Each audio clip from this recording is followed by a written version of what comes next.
Well, House Democrats are holding their leadership elections today. They're meeting behind closed doors on Capitol Hill. Current House Democratic Caucus Chair Hakeem Jeffries of New York is running unopposed to replace Nancy Pelosi as leader. Meanwhile, the House of Representatives is gearing up to vote on a tentative agreement to prevent a rail strike. The Biden administration brokered the deal back in September, but labor unions have voted against it, arguing it does not include enough time for sick leave. If no deal is reached, a strike could start next Friday. Meanwhile, President Biden has called on Congress to step in. You know, the thing about this situation, Vlad, is that, President Biden sort of touts himself as a supporter of unions. And so there's a little bit of irony here in that he is now asking, his deal didn't work out. Right. He's now asking Congress to step in and do something that will essentially weaken the power of these unions. Right. And so you got to wonder, this is kind of part of his brand. Yeah. He's the rail guy. He's the union guy. And I'm sure he's not garnering, sort of warm and fuzzy feelings from some of these union leaders. But Weijia Jiang is standing by for us at the White House with the latest on all of this. Weijia, really good to see you. So how likely is this to pass? And what will be the challenges moving forward in Congress?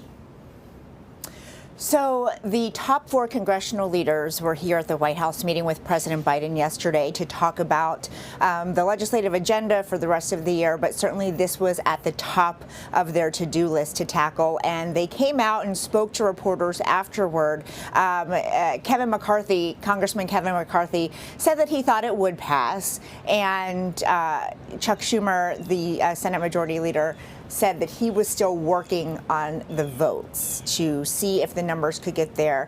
But to your earlier point, Anne-Marie, it's not just rail workers, but some progressive lawmakers are also very frustrated with the way that this unfolded because there is not paid sick leave in the agreement.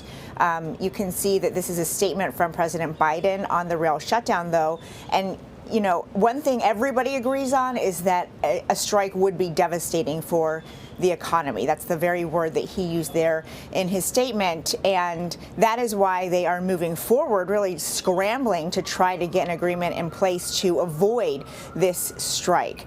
To be clear, they're not going to be negotiating any terms of the agreement. This is just a vote to adopt the contract that was brokered by the administration led by Secretary of Labor Marty Walsh back in September. And so that is what's on the table right now in order to protect the economy. Let's talk about the election of Congressman Hakeem Jeffries as the House Minority Leader. Weijia, what can you tell us about the relationship that Congressman Jeffries has with President Biden?